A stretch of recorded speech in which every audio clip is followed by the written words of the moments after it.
सभी मित्रों को मेरा सादर प्रणाम है।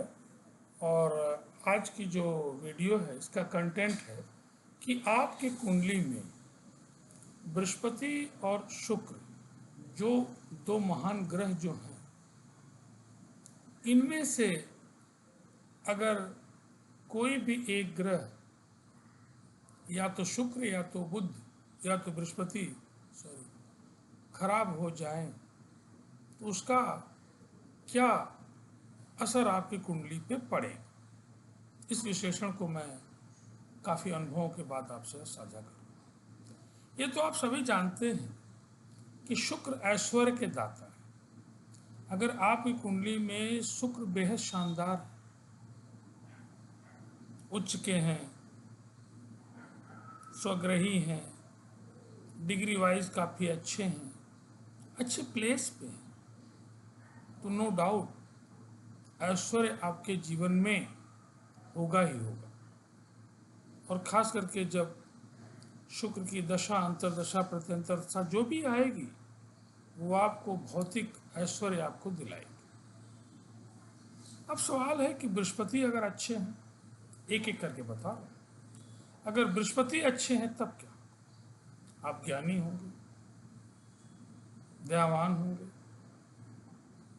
आप में गुरुता होगी, गंभीर होंगे, दयालु होंगे। बहुत सारे जो बृहस्पति के गुण हैं, दिमाग से पूरी तरह से बैलेंस्ड होंगे। अब अगर इन दोनों ग्रहों में दोनों अच्छे हैं तो आप अपने ऐश्वर्य का कभी गलत इस्तेमाल नहीं करें। अपने ऐश्वर्य का एक बड़ा हिस्सा आप चैरिटी में, परोपकार में, गरीबों को, जरूरतमंदों की जरूरत पे खड़े होकर सहायता करने में खर्च करें। लेकिन अगर शुक्र बहुत शानदार है, शानदार कब होना मैंने आपको बताया है कि शुक्र जहाँ लिखा है वहाँ या तो 2 हो या तो 7 हो, है ना। ये 2 ऐसी राशियाँ हैं जिनके मालिक कौन है? शुक्र। या फिर उच्च के हों। उच्च के कब होंगे? जब 12 लिखा हो, 12 लिखा। तो ऐसी अवस्था में आपको शुक्र का आनंद मिलेगा, खास करके दूसरे घर में और 12वें घर में, 8वें घर में। इन घरों में शुक्र आपको आनंद देंगे। इवन देन थोड़े खराब भी घर में, 6ठे घर में भी हमने शुक्र को देखा है, तो ज़्यादा आपको दिक्कत नहीं है, ऐश्वर्य आपको काम भर कर है। 4थे घर में है। लेकिन अगर बृहस्पति कमजोर है, नीच के, वो और पीड़ित है कुंडली में, राहु के साथ है, केतु के साथ है, तब आप देखेंगे कि आपकी जो बुद्धि है राहु केतु के कारण उसमें भ्रम की स्थिति, जो साउंड डिसीजन लेना है उसमें आपको कमी महसूस होगी। और शुक्र अगर काफ़ी शानदार हैं और बृहस्पति खराब हैं, तब अपने ऐश्वर्य का आप एक बड़ा भाग भोग विलास पे खर्च करेंगे। अपने विवेक से उस ऐश्वर्य का आनंद नहीं लेंगे। अनाप शनाप चीज़ों में अपने पैसे को खर्च करेंगे। आदतें खराब होती जाएंगी। समाज के लिए एक तरफ देखा जाए तो अच्छा नहीं होगा। तो ईश्वर से मनाइए कि अगर शुक्र अच्छे हैं तो बहुत अच्छा है, लेकिन बृहस्पति भी अच्छे हों एक लेवल के। अगर कहीं शुक्र बहुत शानदार हैं और बृहस्पति बेहद खराब हैं तो फिर ये आपका ऐश्वर्य आपको गर्त की तरफ ले जाए।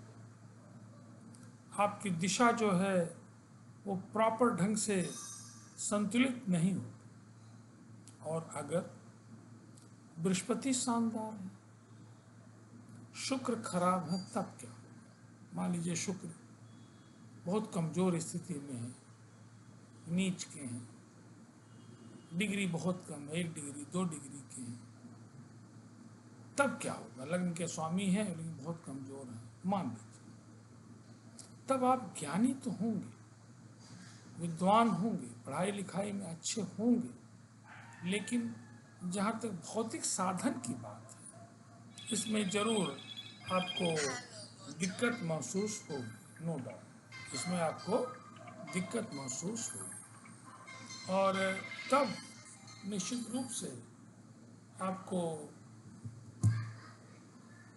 अपने शुक्र को मजबूत करना होगा उपायों के द्वारा। और अगर शुक्र शानदार हैं तो बृहस्पति बहुत कमजोर हैं, तो फिर बृहस्पति को भी मजबूत करना होगा। तो मेरा ये कहना है, कुंडली का एक सूक्ष्म विश्लेषण किसी से करवाने के बाद आप ये दोनों चीजें देख लीजिए। बृहस्पति कब उच्च के होंगे? जब 4 लिखा हो। और नीच के कब होंगे? जब वहां पे 10 लिखा हो। और अपने घर के कब होंगे बृहस्पति? उनकी कौन कौन सी राशियां हैं, कब उनको हम कहेंगे कि अपने घर के हैं?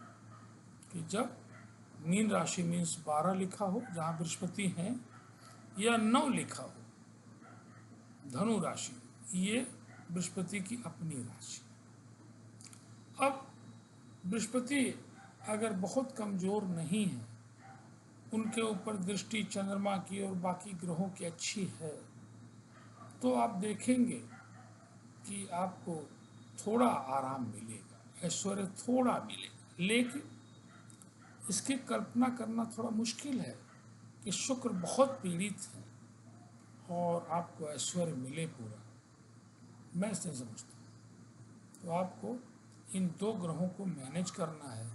जो भी कमजोर हों उनको रेमेडी के द्वारा, रेमेडी में पूजा पाठ भी आता है, स्टोन भी आते हैं, और पूरा विचारने के बाद या विचरवाने के बाद स्टोन पहनने का आप क्या करें, प्रयत्न करें। और इन्हीं शब्दों के साथ मैं इस वीडियो को यहीं पे क्या कर रहा हूँ, समाप्त।